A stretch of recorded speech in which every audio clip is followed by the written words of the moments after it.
Hey guys, Steven here, and today we're going to be learning, not sure what the computer is doing, but today we're going to be learning some skills that you need to be able to play live.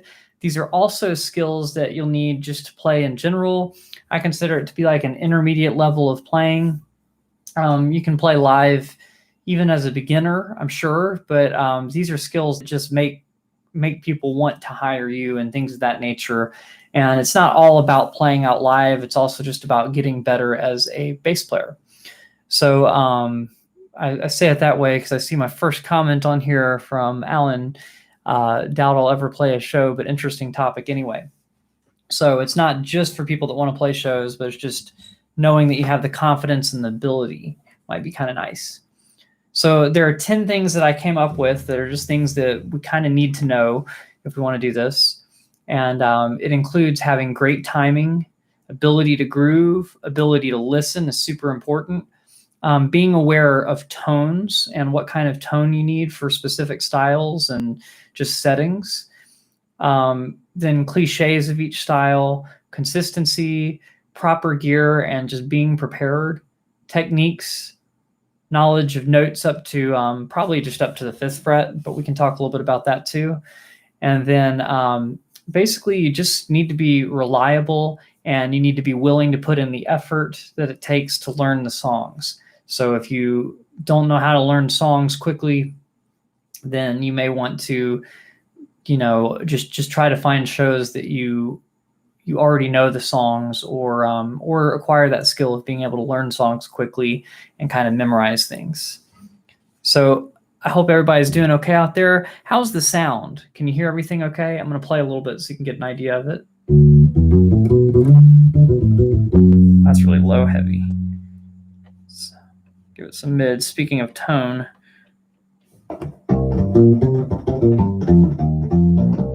So how does that sound to you guys? And does everything look all right?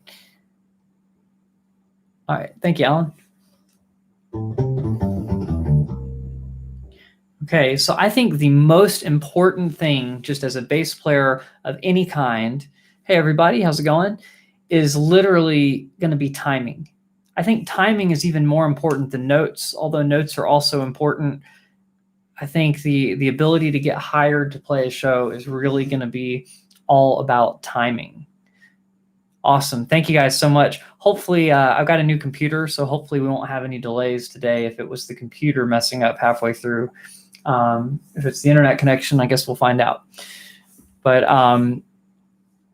yes, so hopefully everything will be really good. And thank you for giving me the feedback on the sound. So the reason why timing is the most important is because it doesn't matter if you're playing the right notes and the right bass line. If somebody else is playing along with you and you're not with them and in time with them, then it's going to sound like every note's wrong anyway. So like, let's say your bass line was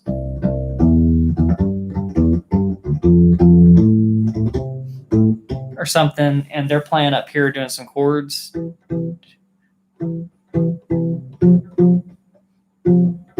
Something simple like that. Well, basically, if you were playing and you got to the second chord quicker than they did, so you're playing a pattern based around C, and you're playing a pattern based around F, if they're still on the C chord and you get ahead of them and you're playing the next thing, well, then all of a sudden that means the notes that you're playing are wrong with what they're playing. So timing is of utmost importance, and you got to stay in time with them. Awesome. I'm glad to hear that the image quality is great too. Awesome, awesome, awesome. Cool. Okay. So that's why timing is the most important. So developing a good sense of time probably relies the most around, practicing with a metronome is a really good idea. Just really developing a sense of how quarter notes are at different tempos. So what I'd recommend is really going through a lot of the other stuff that I've already been over on other videos. But one thing that you could start with is just literally playing in time with a metronome. So let me see if I've got my metronome handy, my phone app metronome. And we can just pick different tempos. And I think that the first ability that you need is just to play in time with that. If you don't have that down first, it's going to be really hard for you to play shows. So we've got this metronome. I have an app called B Metronome. It's like B apostrophe metronome, and it's free. And I believe you can get it on Android and probably Apple too. I'm just not sure on that one. So, whoops, I don't like that effect. So we'll go with this. It's literally just clicking 1 beat a second. That's 60 beats per minute. So all we're going to do is just try to play right with that click.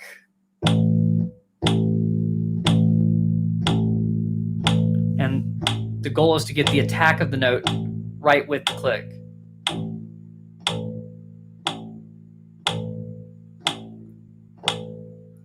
And it's okay if you're not completely perfect at it.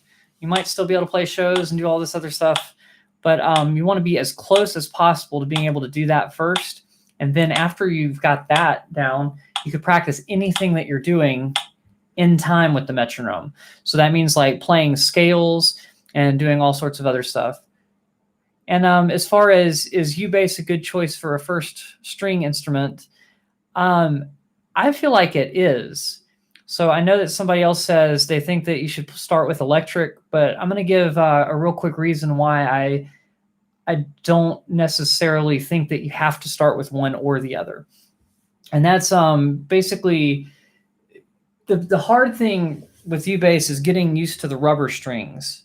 So if you get one with the polyurethane strings that feel kind of rubbery, then basically your fingers will get caught up on the strings. And so this is really relevant to the timing thing we're talking about. And as you can see, that attack, it's like sometimes my fingers kind of stick to the string and it actually makes it harder to play in time. So in that sense, it might be easier to start on an electric bass. But then on the other hand, if you're playing and you have hand issues, like let's say you've been typing your whole life and your job involves a lot of typing and you've had wrist issues and carpal tunnel and things of that nature, well, then you may not want to start on electric bass, because if you start on electric bass, you have to push down kind of hard, and really it's not squeezing or anything. It's like you're pulling back with your hand. But if you already have wrist issues, then I would say that U-bass is probably one of the best instruments you could start with if you're planning on sticking with it. But I also think that if you get a U-bass with the metal strings, for instance, then that's pretty good. And honestly, I don't know that there's really much of an advantage to one over the other. I think electric bass can be more versatile because U-bass kind of has like a specific tone to it. So if you're trying to get a brighter tone and you have the polyurethane strings, it's kind of hard to. So hopefully that kind of gives you an answer on that. But there's a lot more things to look at. It's kind of like, what are you using the instrument for? What is your plan on learning other instruments as well? I think bass and U-bass are both a great place to start. A short scale electric would be a good compromise in a lot of ways, but still, I know some people that have wrist issues and hand injuries, and that wouldn't be very good for them because it's still, the string tension is still pretty high, even on a short scale bass with the metal strings. So it just kind of depends.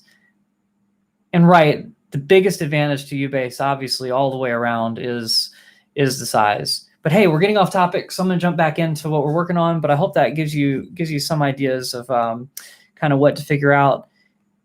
If you like the tone of the U-bass the most, then sure, I think it's a great one to start with. Awesome. Well, hey, Sean, how's it going? Today we're just kind of going over what we need to play gigs, so we're not getting all crazy and deep into modes and stuff this time, although a knowledge of modes might be a good thing to have. It's not necessary to be able to play out live. Awesome. So first thing of utmost importance is great timing. So we started at 60 beats per minute, where we're just kind of playing through and just kind of like locking in with the click. And then we could try playing some bass lines with that. So like, let's say you're learning really any exercises, scales, bass lines, all sorts of stuff. So let's say we start with scales. Just scales for quarter notes.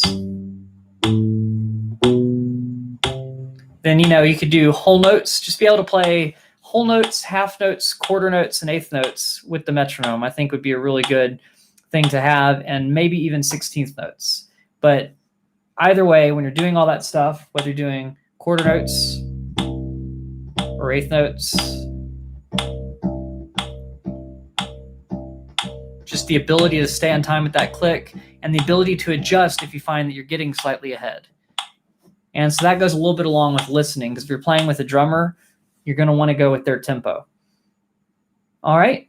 So you want to be able to keep the tempo solid. So a lot of times people will play with bands and they will gradually slow down all the way through, and that can put your audience to sleep, or they can gradually speed up. And let's say people are dancing along with the music and the music gradually speeds up. It might just be too much, right? If it speeds up a lot and by the end of the song they're dancing a lot, they might be really tired at the end. So you really want to keep a constant tempo all the way through, although it's okay if it fluctuates a little bit. Good night, Paula. All right. Wow. Yeah. Well, thanks for joining me so late over where you're at. Right. So we're gonna get in more with the drums in here in a second, because I almost think that's a different ability, even though timing is super important, especially for you bass players. A lot of times you're playing without a drummer. So if you're playing with the ukulele group and you don't have a drummer, you provide the timing, and you're trying to help people kind of stick to something. You're trying to hold them back from speeding up. So your timing has to be really strong so that you can ground them, given that they're good listeners. If they're not good listeners, you also have to be able to go along with them if they're getting slightly ahead. But that's a totally different thing. Awesome. So yes, you got to be able to do all of that. And timing is the most important thing, I'd say, without a doubt, the most important thing. So second kind of goes along with timing. I'm calling this the ability to groove. And the ability to groove comes off of understanding which rhythms go with which styles of music or which songs, right? So a lot of times, as I think someone mentioned here, that you really want to be able to lock in with the drums. So where was that? Where was that quote that somebody did? Flea said, you want to hit the O of the drums pop. That's an interesting way of putting it. But yeah. No, Flea makes some really good bass lines. He's awesome. But one thing that he knows really well is you lock in with the kick drum first. So when you're doing slap bass, you have a pop that's kind of like a snare drum hitting, right? So you can do that. But the most important thing for any style is locking in with the kick drum. Oh, and as far as the metronome being distracting, you could also play along with drum tracks. I know a lot of people just don't like the metronome because of that. But honestly, if the metronome's distracting to you, it might mean that your timing's not super solid. So that's just something to think about. If your timing's super solid, then that might be what's bugging you. This particular metronome allows you to change the sound that's happening. So you can get a kick drum sound. Instead of doing the normal metronome sound, you can do a snare drum sound. But I think it's super important to be able to lock in with it. And if you find it annoying, it's probably because, or distracting or something, it's probably because your timing is needing the most work.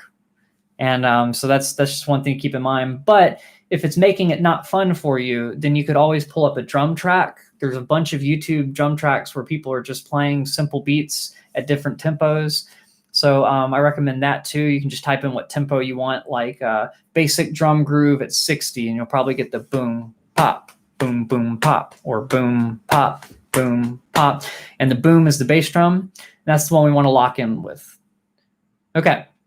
So when we're doing our ability to groove, playing on beat one in most styles is a big thing. We usually don't syncopate beat one unless we're playing in reggae, or unless we're playing some kind of funky rhythm. Beat one is there a lot. So that's something to keep in mind. And then kind of listening to kick drum patterns. So just to know what's common bass patterns that would lock in with that. So I made a video on this already. If you're doing a bossa nova, you hear that bum bum bum bum bum bum bum bum, and one and three, and one and three, and one and three. So that's one thing.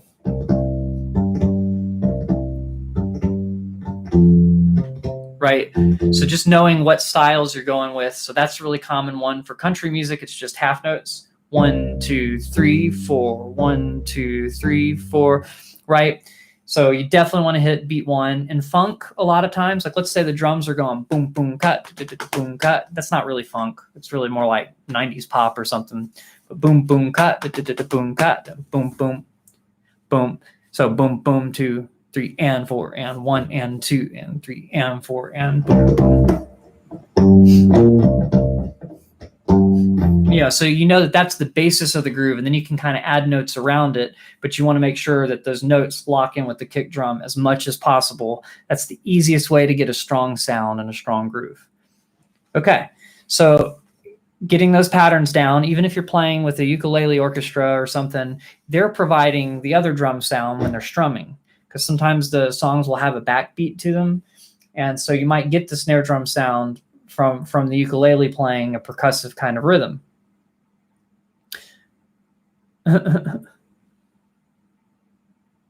All right.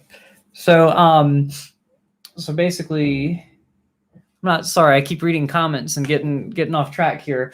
I'm going to keep going and then kind of read the comments a little bit later on. But after that, your ability to listen is really important. And you might be like, okay, what does that mean? You know, I mean, I can hear things, and when I'm playing with people, I guess I can see why it's important with the timing to lock in with other people. But yeah, real quick, just to address this comment over here, this channel is based around U-bass the most. I do like U-bass a lot. I also like my electric bass. So that jazz bass that I have, I mean, there's some really satisfying sound out of that. So it really depends on what tone you want. So when I play like wedding gigs and I play out and stuff, I want that that good tone for it's just a versatile tone. A Fender jazz sound is just a really, really good tone and everything. But yeah, I like basses of all kinds, of course, all varieties. I can't really pick a favorite, but I do like U-bass a lot as well, because it's just kind of fun having this much sound in such a small package. But I'll keep going. Sorry, I keep getting distracted. So listening, this really means like knowing how to recognize things. So like if you're listening to a guitar player and you can tell what chord they're on, right? By listening to it. They say, hey, we're in the key of G and we're playing this kind of pattern, right? If all they tell you is we're in the key of G and then they start playing, that does happen a lot. And I know I'm talking about like live settings. That particular thing is like if someone in the audience requests a song and the singer and guitar player knows the song and you don't, right? Then one thing that really helps is knowing other instruments. So if you see him do a G chord, you can be like, he's doing a G chord right now. However, in addition to that, you also want to be able to hear things. So if you can hear the intervals between notes, like let's say we're playing a scale, if you can hear the difference between starting on the first note and moving to the fourth note of the scale, bum, bum, that's a fourth. It sounds like Here Comes the Bride, bum, bum, da, da, da, da, da, right? So so if you can like hear that and then you hear a second, sounds like Happy Birthday. So if you can relate these things to songs you already know by heart from like childhood, then you can hear them when they happen in the band setting. And then you can do the same thing with chords. So if you hear, okay, in the key of C, C sounds like the 1 chord. And then if I go up and I hear an F chord, that's the 4 chord. Right? So if you can hear those things and hear those different intervals, and you can practice this with some ear training software. I think there's some free stuff online. There used to be a site called musictheory.net. It might still be up. But just really being able to hear those intervals and really being able to hear if chords are major and minor and really being able to hear the progressions, it really helps a lot to be able to do that. So I think that being able to listen for that reason is one thing. Being able to listen to tell if you're ahead of the timing is really important, or if you're behind, so that you can really lock in with a drummer or really lock in with a chordal instrument. I think that's another reason to be able to listen really well. And a third reason to be able to listen really well is a lot of times the person playing the main stuff will give you a lot of cues. And here's an example. Drummers too. Drummers in a lot of styles will set up when there's going to be a crazy fill going along. So it's like they might be playing something, dun, da, da, da, da, and then right after that they're going to do some sort of hits. So you really want to pay attention to the drums at that point. And that's that's really essential, being able to listen to other musicians in the band and know their cliches within the genre too, because sometimes that dictates what's coming next for you as well. So ability to listen is super important. Also to know if you're clashing with anything. If you're sitting here just focusing on the bass lines all the time, but the bass line that you've created is clashing with the vocal melody, then the band's not going to be happy with you. So that's important too. Awesome, awesome, awesome. So I think, once again, timing, the most important. Ability to groove kind of goes hand in hand with timing, but just kind of knowing what to do. And then now we've talked about the ability to listen as well. So all super important things. Next important thing, just tone. So know what context you're in, right? Are you listening to, are you playing blues? Are you playing reggae? Are you playing metal music? Are you playing punk rock? What kind of tone typically goes with the overall sound? Like if I was in a Green Day tribute band for a little bit, right? And I played with a pick when I was in the band, and I had a little bit more treble than I'm used to, so that the tone would cut in the way that he does. But I would know to play back by the bridge because he'd get a brighter tone rather than a warmer tone. And, just knowing things like that. So I'm going to go over some ideas with different styles that are kind of important. So if we're playing, let's just say we're playing blues. Blues, we don't want a bunch of string noise. We don't really want a bunch of attack and string noise. So what I typically do is I roll back the treble, and I get this nice like rounded sound, right? So it's a nice round, warm tone. It's okay to have a little attack depending on what you're playing, but a lot of times you probably want that.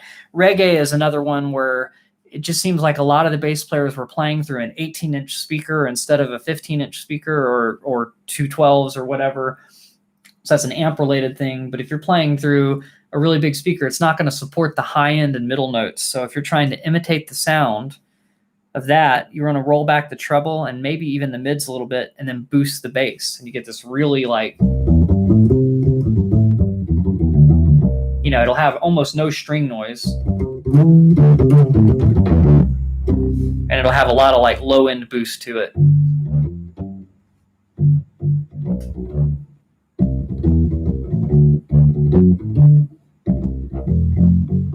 But every band is different. So you want to make sure that if you're trying to emulate someone's sound, that you listen for how bright are the tones, how deep are the tones, and what can you do with your EQ to change that? Do you need to boost the bass and take off the treble? Or if you're playing something like progressive rock, which honestly on a U-bass might be kind of strange, you're going to like boost the treble. So if you listen to bands like Rush or bands like Yes, they're going to have a lot of treble so that it cuts through the mix. Now in U-bass, that means we'll have a lot of string noise, right? We don't really want that much string noise, so we might dial it back a little bit more than if we were on an electric bass.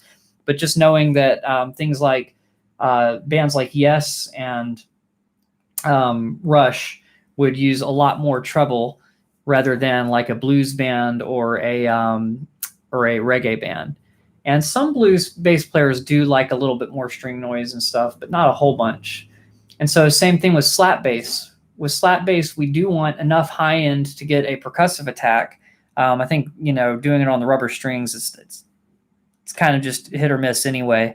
But you may want to take the mids out a little bit, turn the treble up a tiny bit, and have the bass up so that you can get the pop sound. And then also knowing when it's too much of a pop sound, you can bring that back by bringing the treble back. So that was a little too much pop for me on the rubber strings.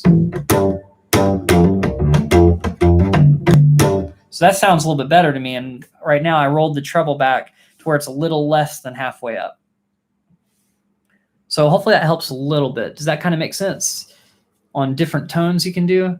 So here's my like list that I made. Progressive rock, you're going to want some treble and upper mids to cut through all that mix and everything. Reggae and blues, you want a really round, low, warm tone. So you're going to roll back the treble and kind of have the low and the mids up a little bit more than the low up more than normal, and the mids probably somewhere in the middle. I'm not sure.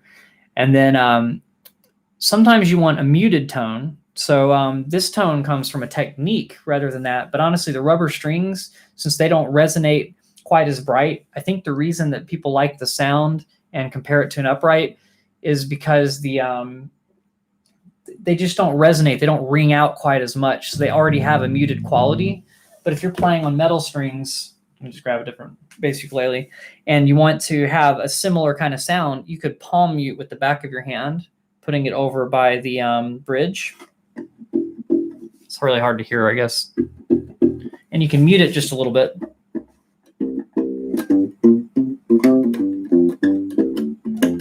And it works a lot better through the amp. But I still have yet to get batteries. I need to just order some off of Amazon because it seems like I'm not going to go to a store and buy them anytime soon. But yes. Okay, so that's a great question, Kendrick. My jazz bass really covers everything that I want it to. So that is what I have is the Squier Classic Vibe jazz bass, but it's based off the standard Fender Jazz. So I like that one because it has a lot of versatile tone. I'm able to roll back the treble a lot, and do those kinds of things. But most of the time, I like the sound with the string noise. And it's like even the string noise sounds good on the jazz bass, which is kind of weird, right? Like here, we don't really want that. And to me, the jazz bass is a classic tone that it's on so many albums. So many bass players have one. In the later years, Geddy Lee had one. Gosh, I couldn't even start to name all the people that have jazz basses, but it's a lot of them.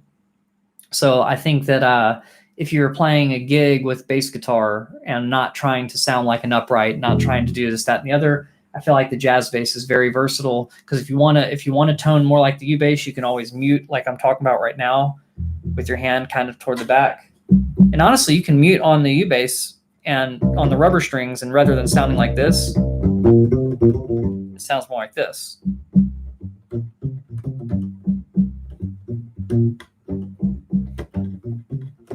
Yeah, Geddy Lee did have a lot of them. Did you go and see him at that last concert where he brought all his basses out and every song he was playing a different bass?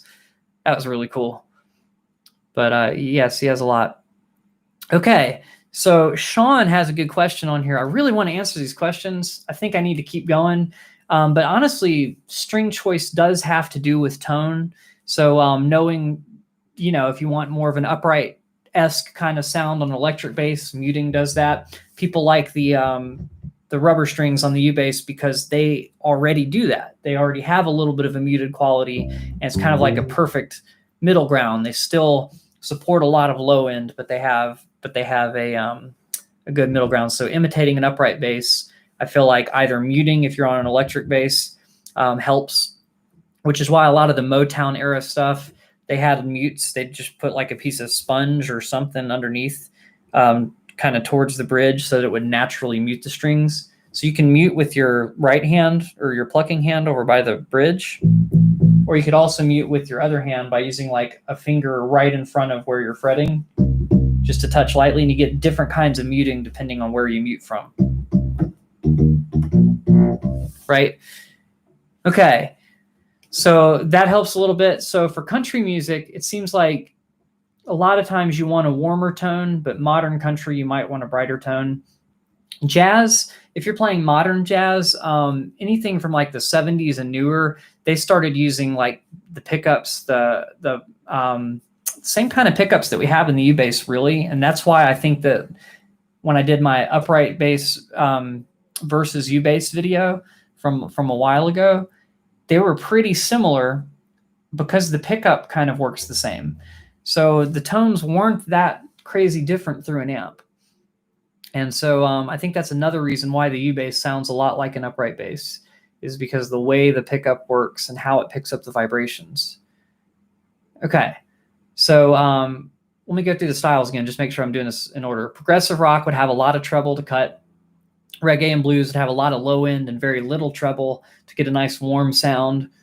And then you want a muted tone, for Motown, R&B, stuff like that. That kind of Motown sound, I mean, honestly, the U bass has like that natural muting with the rubber strings, but you wouldn't want a really bright metallic tone. You'd want it to be a little bit more muted so that it sounds more like an upright bass, which is kind of the idea they were going for. And then jazz, a lot of jazz now, if you're soloing on bass a lot, you want to be able to cut. So you do want to have a good amount of like upper mids, right? So maybe not a bunch of treble. And I know we don't really have those options on the U-bass, but you might on your amp. So here I would give it like a moderate amount of treble, maybe halfway up, and then mids about the same, and maybe dial the bass back a tiny bit. Maybe not that much. I'd still give it a little bit of low end. But having a little bit of attack like that, especially if you're doing like big band music or something, you're going to need some sort of attack to cut through, because you're the metronome for the band if you're playing quarter notes. So just kind of things to keep in mind there. For country, you want a warm tone in general.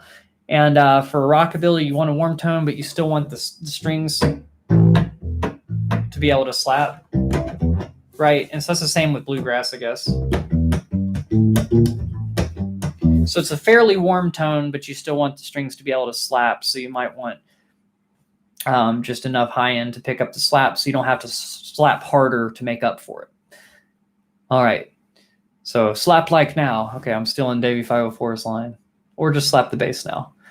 And then metal, you want a pretty abrasive tone, so you want high gains, you want high volume, so that the bass is almost distorting. You might max out your volume, max out your everything, you know, really, and just get a lot of volume for live. But you also want it to naturally overdrive the speaker a tiny bit for a lot of metal bands, or you could use a distortion pedal so that you don't hurt your amp. Awesome. Yep. Yeah, I like Davey. Davey. Did you see his spaghetti video that he did recently? That's pretty fun.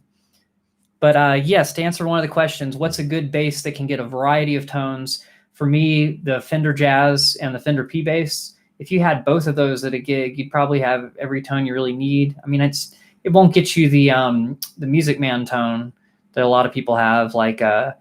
But yeah, even Flea is playing a jazz bass now, I believe, and even though he was playing a Music Man before. So to me, the most versatile one is probably the Fender Jazz bass. That's the one I would take to get all the tones that I want out of it.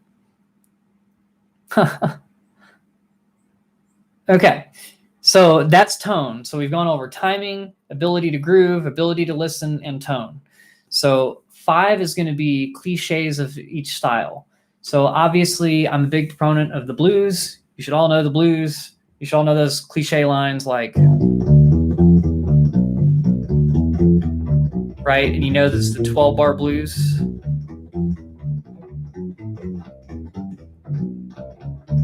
You should know those endings, right? So knowing the cheesy endings, boom, boom, boom, boom, boom. Some slightly less cheesy endings, right? But just very, very common ways to end things, and know the little details of whatever style you're playing. So given that you're a blues bass player, you want to know all those different things. Styles, you want to know how stops happen. So if you listen to songs like Tore Down, where they have stops at the beginning of each measure, but it's like beat 1, beat 2, or measure 1, measure 2, measure 3, and then they have a walk up, you know, to something. So just knowing what can happen in the styles, right? So that's one thing. Walk ups that are common, boom, boom, boom, boom, boom, boom, you know, that kind of thing. Endings that are really common, all sorts of other stuff like that. And as far as amps, I don't think I have the best amp, but that goes along with tone. I think you do want a really good, solid, reliable amp for gigs, and you want something that can put out enough volume for whatever size room you're playing. Right now, I have the Fender Rumble 200, and the reason I have it is I had a knee injury a while ago, and so I wanted a really lightweight amp. So the Fender Rumble 200 has an out, so if people want me to plug the amp through the PA, I can always do that so that the volume is really coming out of there, and then it's just about the stage volume is all the amp really needs to put up with, as the what the drummer hears, what I hear, and what the singer and instrumentalist hear, you know, on stage, and then the volume can come out of the PA system in most cases. But I like the Fender Rumble 200 because it's very lightweight. It's really the main reason, and it gets a pretty decent tone. Oh, and you have a Rumble 25. Nice. Yeah, so I like the Rumble 200 is what I use right now. Cool. Right. So Blues Brothers, you can, I mean, man, any blues bass line, I think that you really do need to know those things, right? Blues Brothers did Sweet Home Chicago, and that one has the stops that I'm talking about. So, knowing the stops in that song kind of help. 1 and 1 and 2 is 2, 2 and 2 is 4, whatever. Just insert some math here, and then we walk up some more to the other chord. Yeah. So you don't have to know all the words, but you got to know the details there, as far as all that. So now we're talking about amps. We'll talk about amps a little bit more when we get to the next few. But cliches for each style. So obviously knowing walk-ups, knowing things like bossa nova groove versus country groove versus a ska. You might be doing a lot of like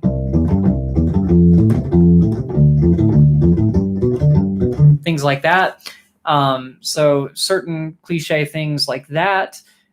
Which styles have more hammer-ons and pull-offs? Like if you're trying to play like Green Day's bass player, Mike Dirnt, then you're probably going to have a lot of like hammer-on, pull-off combinations.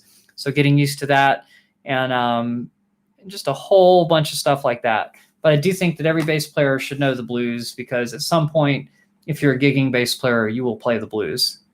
Well, at least in the United States, but I imagine probably worldwide, but definitely the United States. All right. Well, thank you so much for tuning in to those that are leaving. Appreciate y'all really having a lot of good questions and stuff over here. We'll keep going though. So we got cliches and all that stuff. So the next one is consistency and endurance. So there are a lot of times we're going to be playing the same groove throughout an entire song. Like Billie Jean's a good example. You're sitting there going,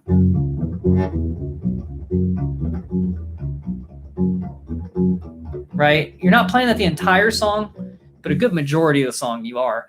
And you can play it the simpler way. It doesn't matter which way you play it, but the point is you want to be able to play in time for 4 minutes straight, being able to play one groove solid for like 4 minutes straight without stopping. So it's very, very super important. Oh, hey, Sean. It's funny. You have the, so there's a guy over here, Soul Night Live. Soul stands for Story of a Life. Story of a Life. You can see the shirt. It's a band that we're in. I play bass with them. So check it out if you get a chance. But he also runs a channel where he interviews a whole bunch of famous musicians. A lot of them are in the progressive rock world. So if you know Rick Wakeman of Yes, he did that one recently. If you're a Gentle Giant fan, he got the singer of Gentle Giant, Derek, on a show recently. And he just does a whole bunch of cool stuff. So definitely check out his channel and give him a like or subscribe to him, because he's awesome and he's got a lot of cool stuff going on his show. And occasionally I stop by and guest co-host with him. Okay, so we got consistency and endurance. You really got to be able to play the same thing. I'd say if it's a groove that you're going to be playing through the entire song, try to be able to play it for 4 minutes straight. And I know it sounds like a lot, but if you're consistent enough to play whatever song that you're doing for longer than it needs to be, then, if your mind wanders while you're playing the show, you won't mess up the bass part because it'll be just ingrained in what you're doing, which just kind of like goes along with really practice the songs a lot. If you practice the song and you've got it down, keep practicing anyway, because sometimes it's like live is just a different thing. And then all these distractions that are happening in the room or whatever, gear messing up or, just whatever's going on. That way you have the ability to continue through it, stay solid. And that goes along with that ability to groove, right? Being able to groove for a long time. Play like a zombie. Only if you're playing the Cranberry song, right? No, I'm just kidding. But yeah, you got that. So proper gear, being prepared. Yeah, I don't think that pretending the audience is naked will help you play bass better. That actually sounds very distracting, because you might just be like confused and have disturbed thoughts and just be kind of, depending on your audience, I don't think that's a really good idea. But there's a whole bunch of things that can happen in a room. I mean, technically, if you play at bars and stuff, things can get rowdy. Fights can even break out. I've been in a couple places where things like that happen, but you got to keep the groove solid. Unless something really happens, it's going to stop the music anyway because it's just such a commotion or whatever. But like in general, it's just like you keep the show must go on kind of mentality. So it's really just all about being consistent and having a bunch of endurance. So if your hand's hurting halfway through or whatnot, being able to vary it up and still stay consistent. One thing I do to help with consistency and endurance is like if I was playing something like Billie Jean, and I'm not going to do the octave thing all the way through the song because that just wears me out. But if you're playing something like that, you could switch fingers every now and then.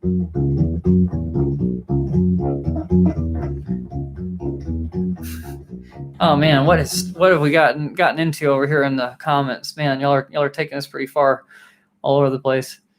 But yeah, you get the idea there. So endurance, consistency, it's all you and the drummer. If you guys can stay solid and do that, then the band will sound great. If there's no drummer, it falls all on you. And that's just kind of an important thing to know as a bass player. Consistency, timing, being able to groove solidly for minutes on end, hours on end, and having the endurance. So like if you go from not playing at all and jumping in and you're able to stay in time and do all that, you still might wear out. So you've got to think about it kind of like you got to work out and work up to where you can play for longer periods of time. Some shows that I've played in the past have been 4 hours long. Hand exercises are great, and warming up before a show, doing little warm-up stretches, keeping your hands loose, just all sorts of things like that. Hi, Johnny. Okay, so that's what we got there, all those things, and then proper gear. So now we can go back to talking about amps and stuff like that. The main thing is you need to have like enough power for whatever gig you're playing. If you're playing with a drummer and a guitar player and you're playing, or two guitar players or whatever, and you're not able to plug through the PA because it's not quite that big of a gig, you need to have enough volume to compete with the band and really provide the proper amount of low end.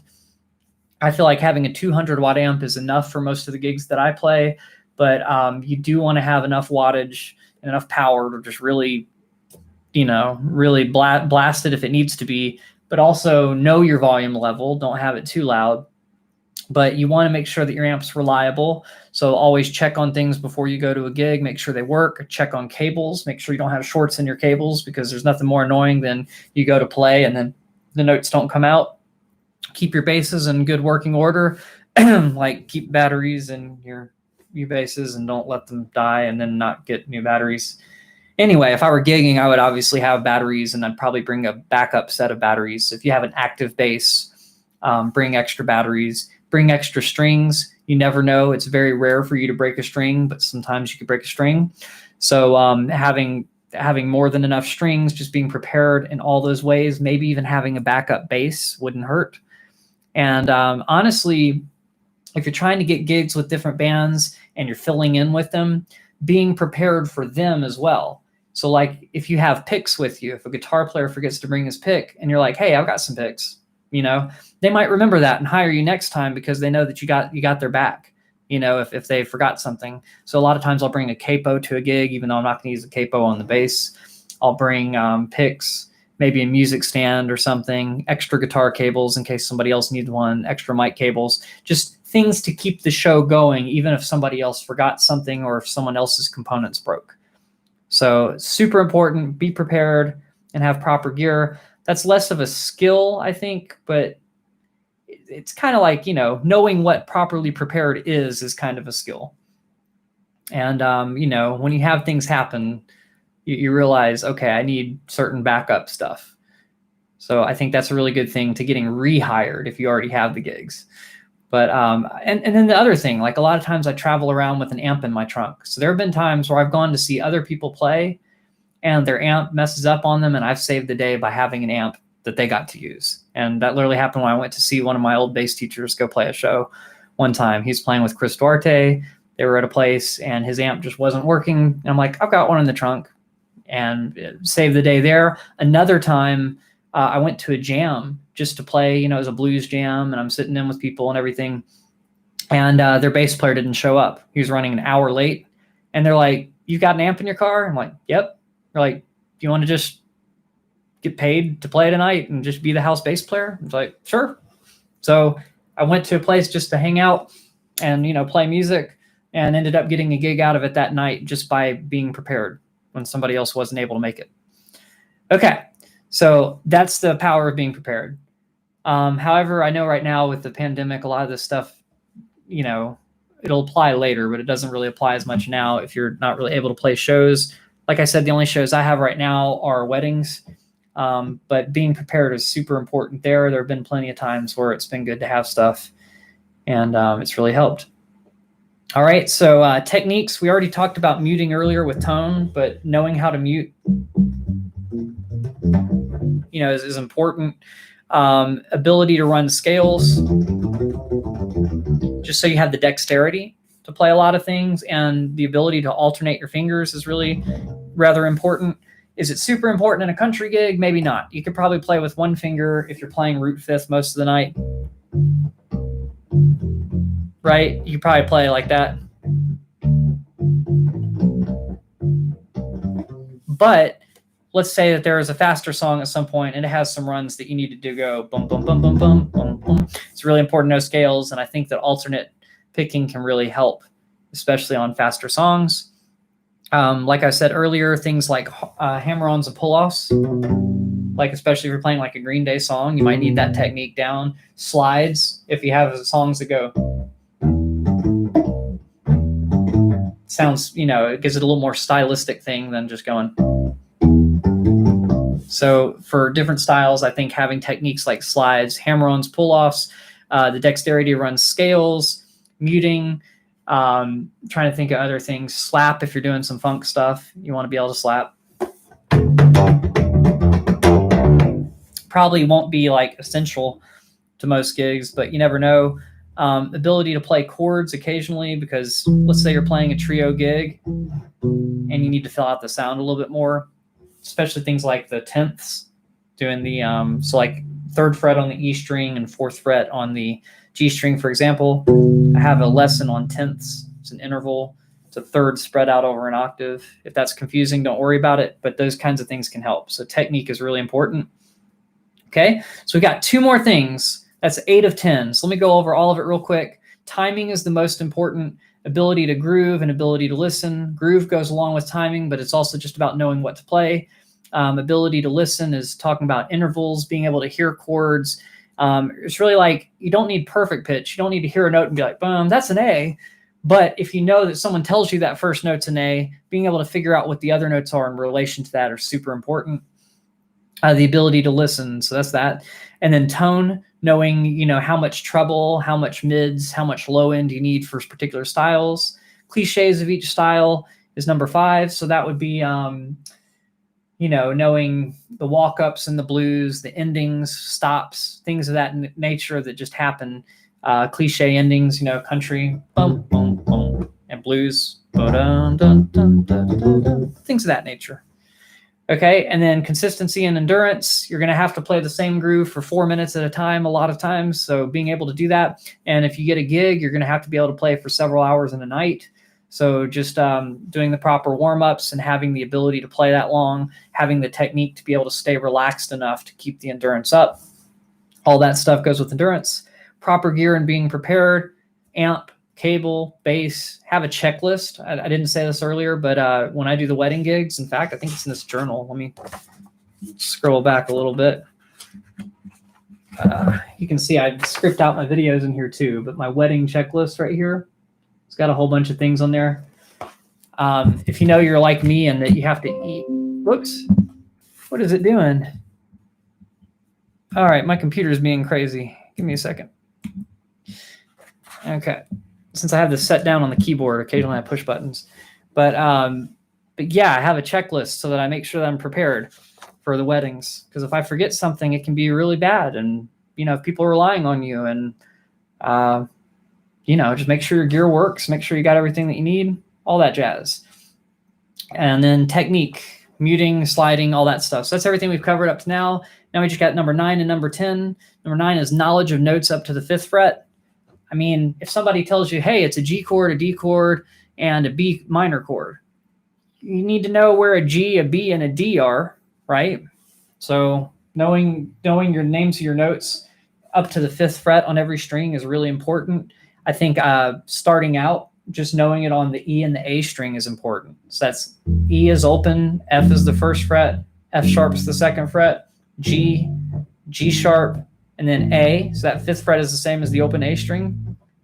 Then you've got A sharp, also known as B flat. You've got a B, C, C sharp, and D. And then I think knowing the open D string, knowing the D sharp or E flat, whichever one you want to call it, and then back to E, then you know a whole octave of notes. And so if somebody says, hey, the first chord's a G, you're like, okay, G, I'm on it. And if they go, okay, the next one's a B, okay, and then the next chord's C, you can play that. And then they can tell you stuff really quickly, and you can find it really quickly on the bass instead of fumbling around. So that's really important too, because a lot of times people will tell you the basic chords. And knowing that, knowing, of course, knowledge like major scales, minor scales, arpeggios, all that's super important too. And then number 10 is reliability and willingness to learn songs. So at first, it's going to take you a lot longer to learn a song than when you get used to working on songs regularly.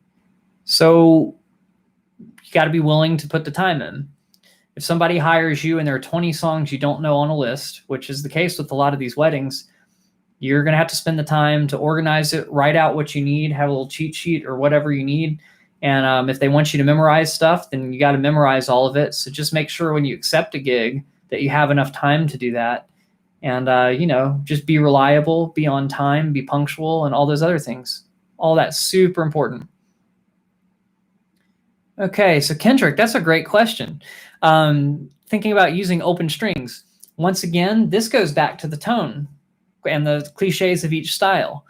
What I think is it depends on what style you're playing. So like if you're playing the blues and you're playing reggae and you're trying to get that warm, warm, warm tone with the low end, the bass, and you want everything to sound super consistent, then yes, you probably want to avoid open strings because open strings will sound brighter and they might stand out like a sore thumb.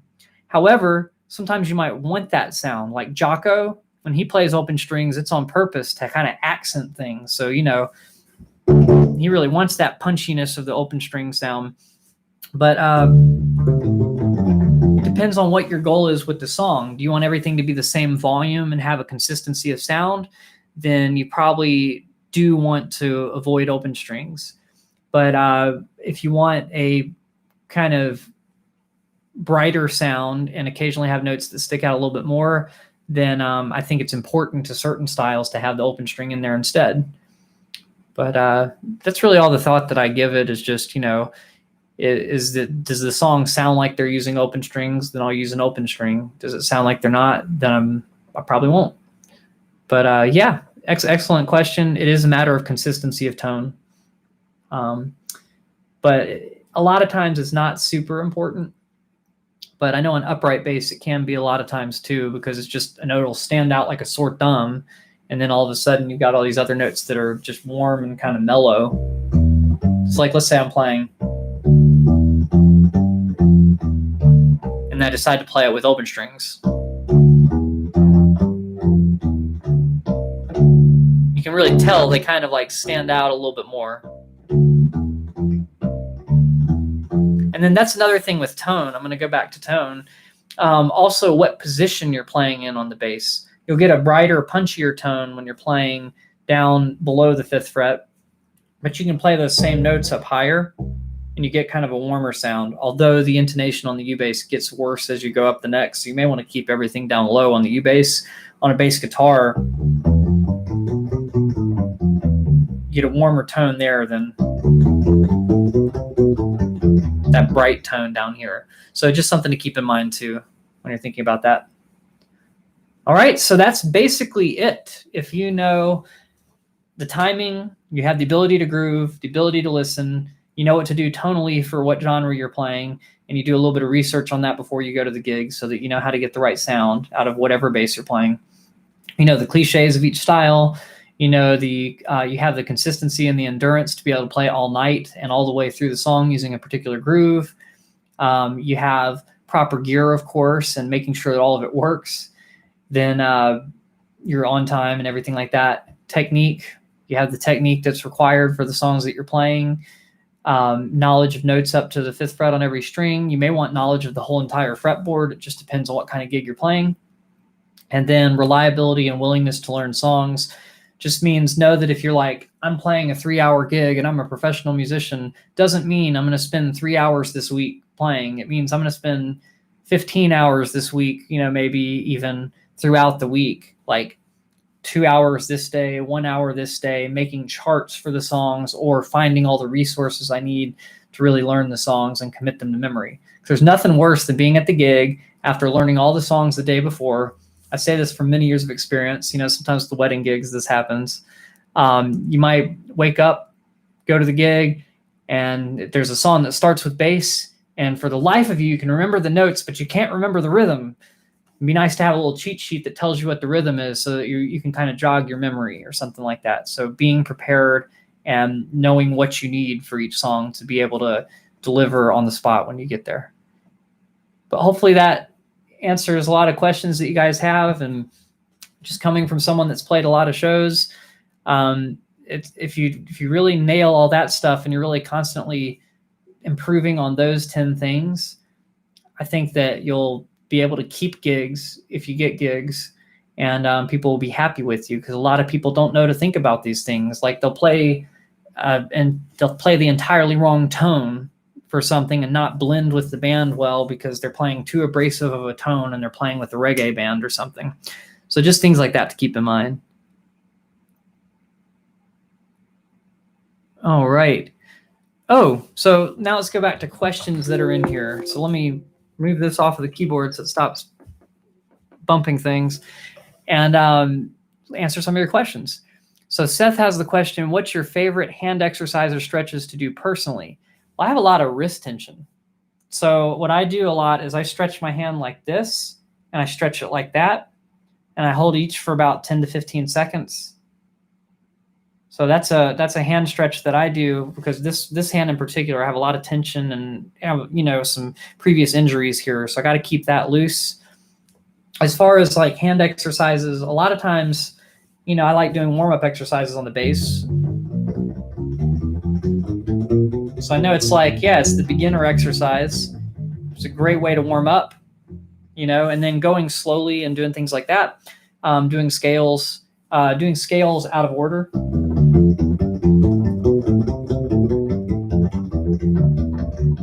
Right, and most of the time alternating, but maybe not all the time, knowing when to alternate and when not to. Or just having your hand do it naturally, and if it's not doing it naturally, knowing how to go in and break it down and fix it. As far as hand exercises, there was one that Jason Newstead did that I thought was kind of nice, where he'd keep his fingers limber by doing this. So basically what he's doing is he's bending down every other finger. So your pointer finger and your ring finger, and then holding it with your thumb and then letting them back up, and then doing that with your pinky and your middle finger and then letting them back up. And so that is a little bit of a stretch, but it's also a dexterity thing. So that one's pretty cool. I like doing this a lot. Just you go basically one finger behind the other, then you change them and do it in front of the other. And you just do that with the individual fingers. So I do that sometimes too. Not sure if it helps much with bass, but it's something that I do.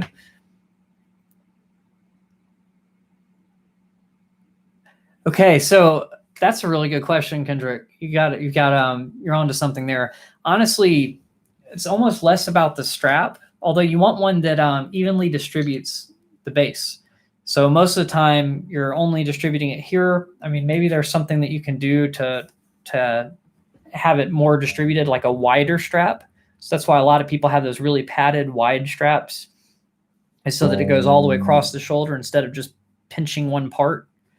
I just use a normal strap though right now, so I haven't really done all that.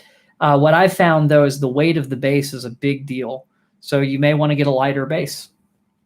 Might be a thing. The other thing is making sure to sit up straight or stand up straight, because if you're hunched forward and you've got the strap on there, I mean, I've been having back pain here and there, and I think most of it's really from the computer, like hunching over like this, but it's also from playing gigs.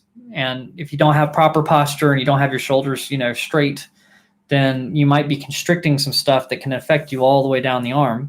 So yeah, I do think it's a really big deal to figure that out. And if you had to look silly, if you figured out some sort of strap that goes over both shoulders, I don't know any of those, but it might help your back. It might help your shoulders out. But yeah, I do have some issues just from all the shows.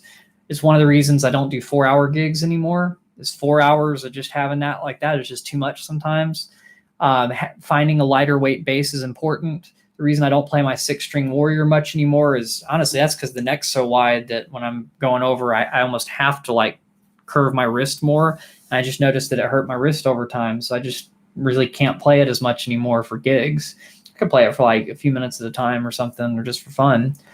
But yeah, that's part of the reason I got that jazz bass. However, the jazz bass is still heavy, so it still messes with my shoulders too.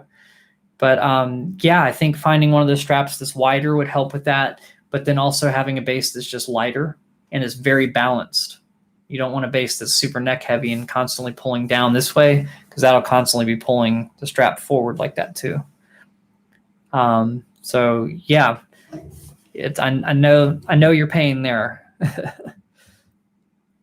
Let's see. Are there any other questions? You guys messaged a lot, so I'm gonna have to see if there's anything I didn't get to before.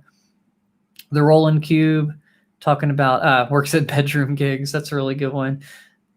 Wildflower Boy. That's pretty funny.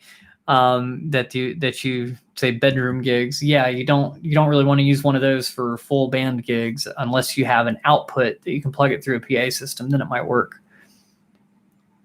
All right. J-Bass into a direct input for home jamming. That's a great way to do it. A lot of times I plug in direct for my videos.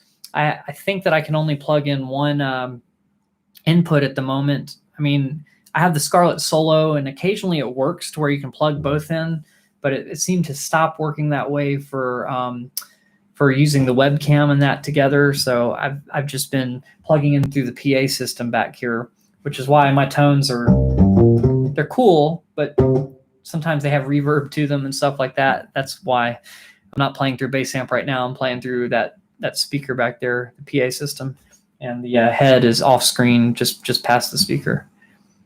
All right, so let me go through and see if there's anything else I missed.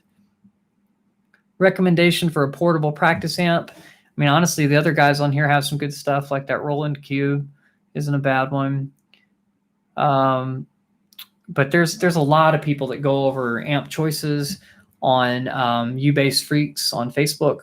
So there have been a lot of people asking about amps over there, and so many people replied. So I think it's a good thing to go check out what they say too.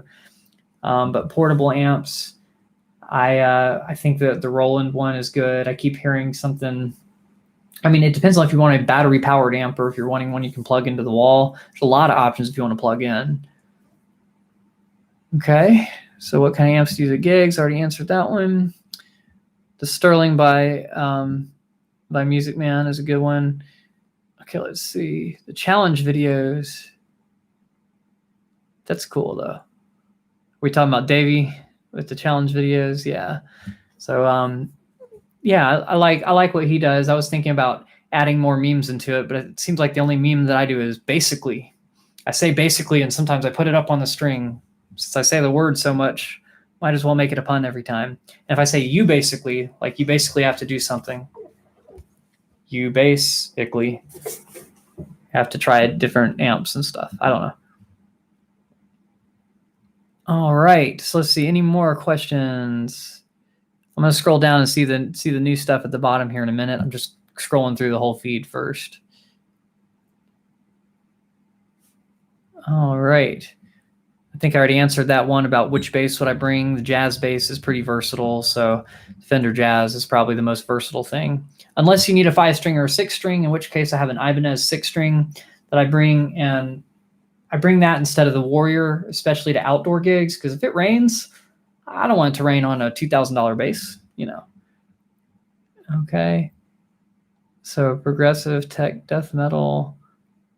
The bass does get the spotlight a lot in that genre. There's a lot of tapping, a lot of pick stuff, you know, really fast solo stuff. It's pretty cool. And we're talking about brands up here. Man, I think this is the most commented on live stream that I've done. I have a lot of good stuff. Did I miss anything up higher? No? I should look into the gold tone. Maybe I should look into that gold tone microbass. I think it would make a good video because a lot of people have questions about that.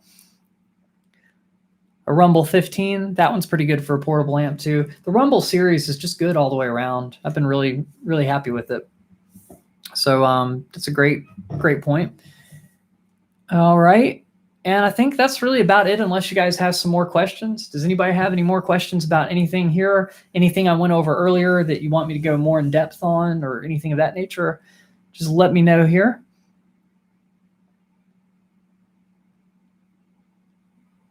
Okay, so Kendrick, if I happen to be playing a 4-string, but I end up needing to go lower than an E, I usually just tune it down to drop D if I need to do that. I don't usually bring an octave pedal with me. Most of the gigs that I play, it doesn't require me to have an effects pedal at all. So I typically am one of the guys that doesn't really use pedals. So for me, I don't. But it would be nice to have an octave pedal for other reasons. But yeah.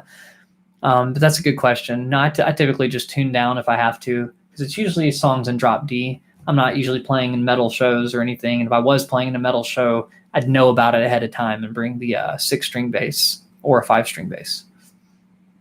Great question. So any other questions? Everybody that's watching, thank you guys so much for tuning in. I'll give you a couple minutes to put your questions down. Maybe I'll play for a minute.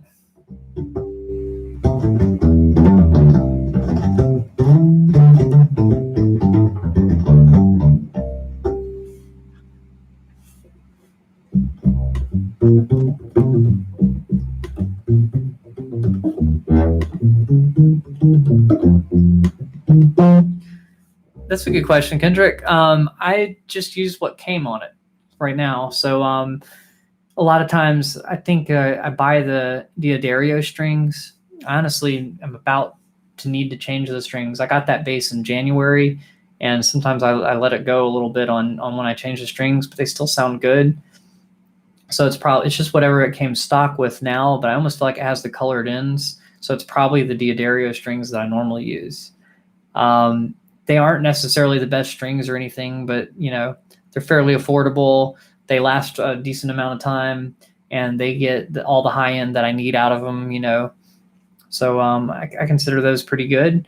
But I just use round wounds on that. I feel like if you want a flat wound tone, you can kind of mute the strings slightly, but you can't really do anything to make a flat wound string sound like a round wound. And so there's just little things like that, basically. But just a normal round wound string. I think it's the D'Addario, whatever the standard pack that you'd find everywhere in the stores are. But yeah, that's the strings I use on the jazz bass. So once again, thanks everybody for tuning in. If you have any more questions, let me know, and I can at least answer them after the feed is over, just in the comments.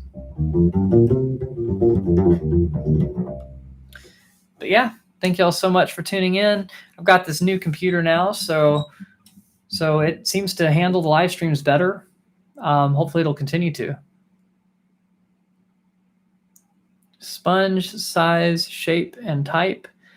I don't typically do a sponge thing, so you'd probably just have to buy some sort of spongy material, cut it to the right size, and put it under. And if it's too thick, just thin it down. But I would borderline on getting something thicker rather than thinner if you're talking about for muting. All right. Would I recommend a Behringer PA system? Well, I've been using this Behringer PA system for these videos and for other things like that.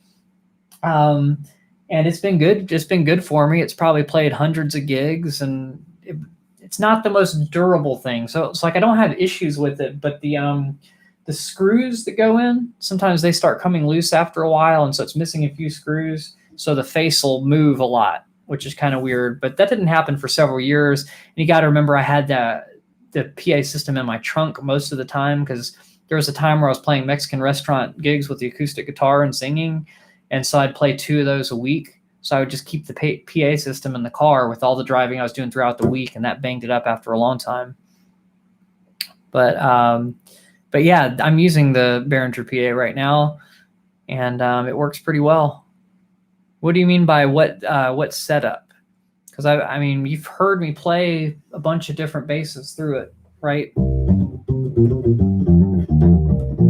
So honestly, I would try to mess with the EQ a little bit on there, but start with it flat and see if you can get the tone that you want out of the bass. And then if you want to tweak things like adding some ultra mega low end to it or something, then, just tweak the EQ a little bit on there, but leave everything kind of in the middle until you have a good tone out of your bass. That's what I'd recommend. How do you set it up? Well, the one that I have, it has a cable that connects from the back out to the speaker, if that's what you're asking. And then it just has a power cable like anything else. Let me see if I can turn this to show you. It looks like the keyboard's blocking the head, so you won't be able to see the head. But there's this cable. This one's a speak-on cable. It kind of plugs in and then turns to click into place. And then I do the same thing on the back, and I put it in the mono or left. I don't do the bridge connection thing that does the ultimate mega wattage or whatever, because I'm not using it for loud volumes. And then I just plug the bass into whichever channel. Right now I'm in channel 3. I don't know why I'm not in channel 1, but I'm in channel 3.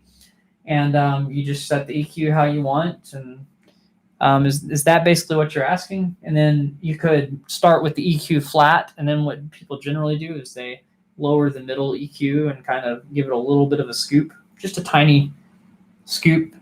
You scoop the mids. I'm not hooking my amp to it right now, but if you have an output on your amp, you would just, instead of plugging this part directly in, you just plug from your output in. So the output on my amp has an XLR out, which is like a microphone cable with the 3 prongs.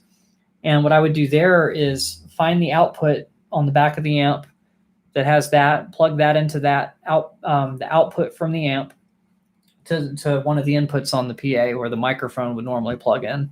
But if you have a 1/4 inch out, which is just like that, then you just do the same thing where you take a normal 1/4 inch cable and you plug it from the amp into there. However, make sure that it's like a headphone out or something and not a speaker out, because a speaker out will actually push power through the cable.